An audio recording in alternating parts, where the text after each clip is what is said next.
जय माता दी दोस्तों। श्री जगदम्बिकाय नमः। ओम ऐं ह्रीं क्लीं चामुण्डाय विच्छेद। श्रीमद्देवी भागवत महापुराण चतुर्थ स्कंध। अतः पंचदशो अध्याय। देवता और दैत्यों के युद्ध में दैत्यों की विजय।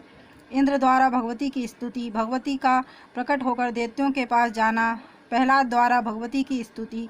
देवी के आदेश से दैत्यों का पाताल गमन। व्यास जी बोले, उन महात्मा शुक्राचार्य का यह वचन सुनकर राजकुमार प्रहलाद अत्यंत हर्षित हुए।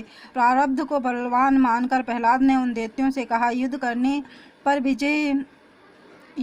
पर भी विजय कभी नहीं होगी। तदंतर विजय की अभिलाषा रखने वाले उन दानवों ने अभिमान से चूर होकर कहा, हमें तो निश्चय रूप से संग्राम करना चाहिए। देव क्या है, इसे हम लोग नहीं जानते। हे दानवेश्वर, उद्यम रहित लोगों के लिए ही देव प्रधान होता है। देव को किसने देखा है, कहाँ देखा है, देव कैसा है? अतएव अब हम लोग बल का आश्रय लेकर युद्ध करेंगे। हे दैत्य श्रेष्ठ, हे महामते, आप सर्वज्ञ हैं, आप केवल हमारे आगे रहें।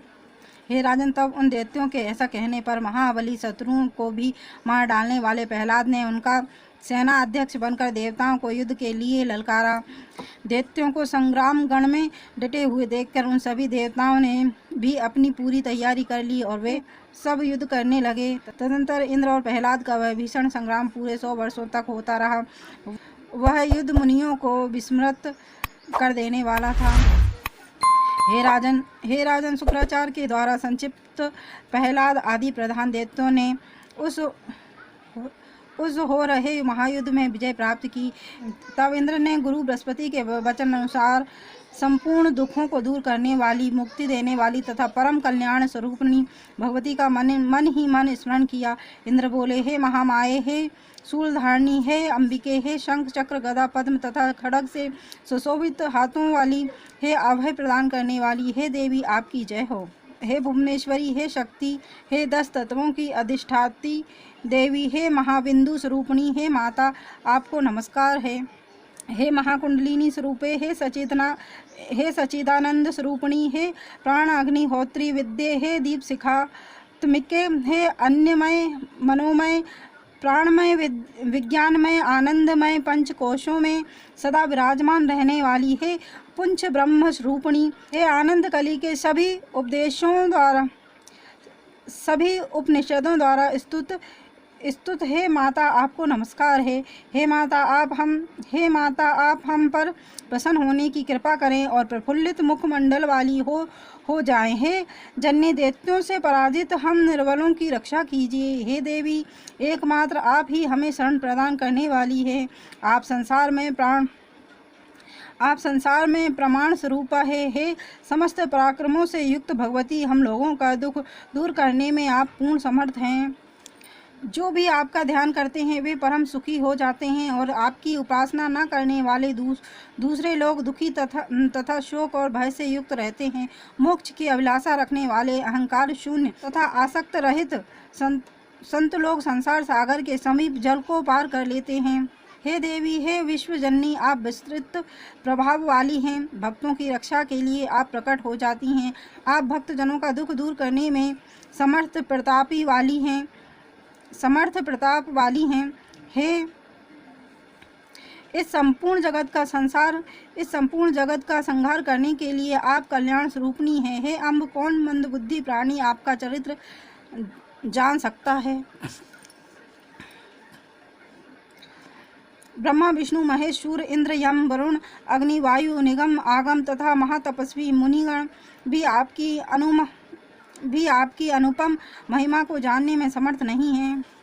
हे उमे, जो आपकी भक्ति में तत्पर है वे ही परम धन्य हैं और सांसारिक दुखों से मुक्त होकर सुख के समुद्र में डूबे रहते हैं। किंतु जो लोग आपकी भक्ति भाव से वंचित है वे जन्म मरण रूपी तरंगों वाले दुखमय भवसागर को कभी भी पार नहीं कर सकते। जिन भाग्यशाली लोगों के ऊपर स्वच्छ चवर डुलाए जा रहे हैं, जो हास विलास का सुख भोग रहे हैं तथा जो सुंदर यानों पर सवारी कर रहे हैं, उनके विषय में मैं तो यही सोचता हूँ कि उन्होंने पूर्व जन्म में अनेक विध पूजन उपचारों से निश्चित ही आपकी पूजा की है।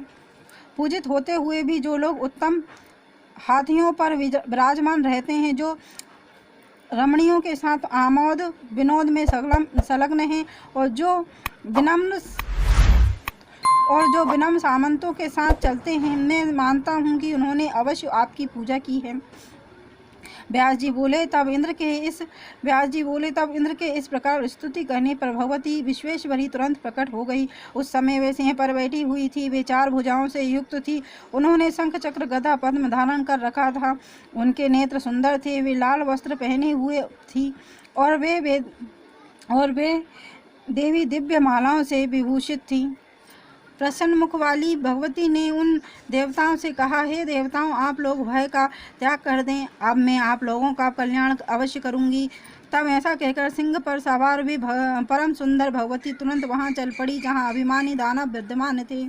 प्रहलाद आदि सभी प्रमुख दानव भगवती को सामने स्थित देखकर भयभीत हो आपस में कहने लगे कि अब हमें क्या करना चाहिए।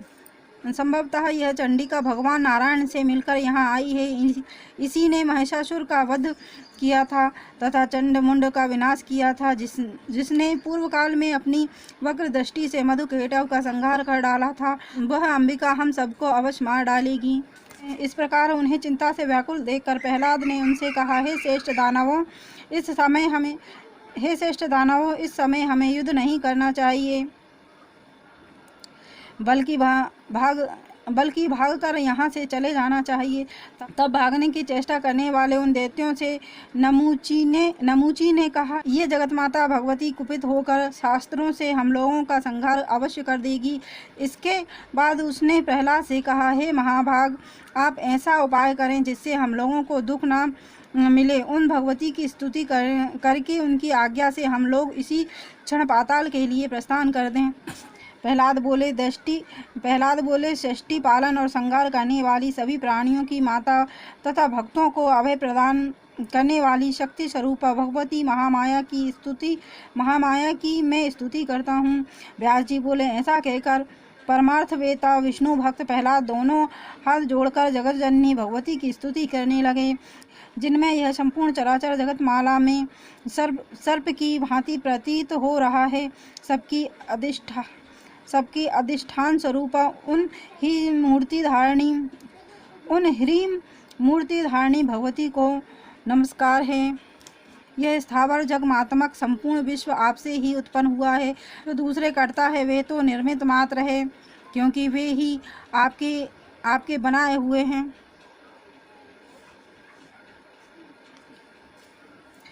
हे देवी, आपको नमस्कार है। हे महामाये, आप सभी प्राणियों की जननी कही गई है। स्वयं आपके ही द्वारा बनाए गए देवताओं और दैत्यों में आपका यह कैसा भेदभाव।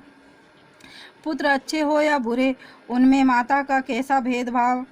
उसी प्रकार देवताओं और हम दैत्यों में आपको इस समय भेदभाव नहीं करना चाहिए। हे माता, दानव चाहे जिस किसी भी प्रकार के हो, किंतु वे आपके ही पुत्र हैं, क्योंकि आप पुराणों में विश्वजननी बताई गई हैं। वे देवता भी तो निश्चित रूप से वैसे ही स्वार्थी है जैसे हम दैत्यगण। देवताओं और दैत्यों में अंतर नहीं है। जैसे हम लोग धन, स्त्री आदि के भोगों में दिन रात आसक्त रहते हैं, वैसे ही देवता भी तो विषय भोगों में लीन रहते हैं। अतः हे देवेश्वरी, असुरों और देवताओं में भेद कैसा। वे भी कश्यप जी की संतान हैं और हम भी उन्हीं कश्यप जी से उत्पन्न हुए हैं। हे माता, ऐसी स्थिति में हमारे प्रति आपके मन में यह विरोध भाव कैसे उत्पन्न हो गया। हे माता, जब सबकी उत्पत्ति में आप ही मूल कारण हैं, तो इस प्रकार भेद करना आपके लिए उचित नहीं है। देवताओं तथा हम दैत्यों में आपको समान व्यवहार रखना चाहिए। गुणों से संबंध होने के कारण ही संपूर्ण देवता तथा दैत्य उत्पन्न हुए हैं। तब गुणों से युक्त केवल वे देहधारी देवता ही आपके प्रिय क्यों हैं। काम, क्रोध और लोभ सभी प्राणियों के भीतर सदा विद्यमान रहते हैं। अतः कौन व्यक्ति विरोध भाव से शून्य रह सकता है। नहीं, मैं तो समझता हूँ कि आपने विनोद के लिए आपने ही युद्ध देखने की इच्छा से निश्चित ही हम दैत्यों तथा देवताओं के बीच भेद उत्पन्न करके परस्पर यह विरोध भाव पैदा कर दिया है। अन्यथा हे अनघे भाइयों में परस्पर विरोध कैसा है। चामुंडे, यदि आप दैत्यों तथा देवताओं में कलह देखना ना चाहती तो यह विरोध भाव नहीं होता। हे धर्मज्ञ, मैं धर्म को जानता हूँ और इंद्र को भी भली भांति जानता हूँ। तथापि हे देवी, भोग के लिए हम लोगों के बीच कलह सदा से होता रहता है। हे अंबिके, आपके अतिरिक्त संसार में कोई भी एक शासक नहीं है। कौन बुद्धिमान प्राणी किसी लोभी की बात पर विश्वास करेगा। किसी समय की बात है कि देवताओं और असुरों ने मिलकर इस समुद्र का मंथन किया था, किंतु विष्णु ने अमृत रत्न के विभाजन में छल पूर्वक देवताओं और असुरों में भेदभाव किया। आपने पालन कार्य के लिए विष्णु को जगत गुरु बताया है, किंतु उन्होंने लोभवश दिव्य सुंदर लक्ष्मी को स्वयं अपना लिया। उसी प्रकार विष्णु की ही इच्छा से इंद्र ने ऐरावत हाथी, पारिजात, कामधेनु तथा उच्चैश्वा घोड़े को ले लिया तथा अन्य देवताओं ने से सब कुछ ग्रहण कर लिया। इस प्रकार का अन्याय करके देवता साधु बन गए। यदि आप धर्म का लक्षण देखें तो उससे ज्ञात हो जाएगा कि देवता निश्चित रूप से अन्यायी है। महाविलासी विष्णु ने ऐसे अन्यायी देवताओं को उच्च स्थानों पर प्रतिष्ठित किया। इसके विपरीत दैत्यगण पराभूत हुए। अब आप ही धर्म का लक्षण देख लीजिए। हम धर्म कहाँ है, धर्म का स्वरूप कैसा है, कैसा आकार हुआ है और साधुता कहाँ है। अब मैं किसके आगे अपनी बात कहूँ। मैं मानसिक मत तो प्रसिद्ध ही है। मीमांसक निरीश्वरवाद का समर्थन करते हैं। न्यायिक विद्वान युक्तिवाद के ज्ञाता और वैदिक विज्ञान विधि के ज्ञाता कहे गए हैं। कुछ लोग विश्व को सतर्क मानते हैं, उसमें कुछ लोग विश्व का रचयिता पुरुष को और कुछ लोग प्रकृति को बताते हैं। जड़वादी लोग इससे विपरीत प्रकार की बात करते हैं। यदि इस विस्तृत संसार में कोई एक कर्ता होता तो एक ही कर्म के विषय में लोगों में परस्पर विरोध कैसा होता। वेद में एक मत नहीं है और उसी प्रकार शास्त्रों में भी मतैक्य नहीं है। उन वेद विद्यों के वचन में भी एक वाक्यता नहीं है, क्योंकि यह समस्त स्थावर जगमात्मक जगत ही स्वार्थपरायण है। संसार में कोई भी ना तो निष्पर्श हुआ है और ना होगा। चंद्रमा ने जानबूझकर अपने गुरु बृहस्पति की भार्या का बलपूर्वक हरण कर लिया। उसी प्रकार धर्म का निर्णय जानते हुए भी इंद्र ने महर्षि गौतम की पत्नी के साथ अनाचार किया। वे देवगुरु बृहस्पति ने अपने छोटे भाई की गर्भवती भार्या के साथ रमण किया और गर्भस्थ शिशु को शाप दे दिया तथा उसे अंधा बना दिया। हे अंबिके, तत्व संपन्न होते हुए भी विष्णु ने बलपूर्वक सुदर्शन चक्र से निरपराध राहु का सिर काट लिया। मेरा पौत्र बलि धर्मात्माओं में श्रेष्ठ वीर, सत्यव्रत में संलग्न रहने वाला यज्ञकर्ता, महादानी, शांत, सर्वत्र तथा सबका सम्मान रखने वाला था। पूर्व काल में कपट ज्ञानी विष्णु ने वामन का रूप धारण करके उस बलि के साथ भी छल किया और उसका सारा राज्य छीन लिया। फिर भी विद्वान लोग देवताओं को धर्मनिष्ठ कहते हैं और चाटुकारिता पूर्ण वचन बोलते हैं कि धर्मवादी होने के कारण ही देवता विजय को प्राप्त हुए। हे जगत जननी, यह सब सोच समझकर आप जैसा चाहे वैसा करें। सभी दानव आपकी शरण में हैं। अब आप उनका संहार करें अथवा उनकी रक्षा करें। श्री देवी बोली, हे दानवों, तुम सब लोग पाताल चले जाओ और वहां पर निर्भय तथा शोक रहित होकर इच्छा अनुसार निवास करो। अभी तुम लोगों को समय की प्रतीक्षा करनी चाहिए। वह काल ही अच्छे या बुरे कार्य में कारण बनता है। परम संतोषी लोगों को सभी जगह सदा सुख ही सुख है, किंतु लोभयुक्त मानव वाले लोगों को 3 लोकों का राज्य मिल जाने पर भी सुख नहीं प्राप्त होता। सतयुग में भी नाना विधि भोगों के रहते प्रबल कामना वाले लोगों का प्रबल कामना वाले लोगों का सुख कभी पूरा नहीं हुआ। अतः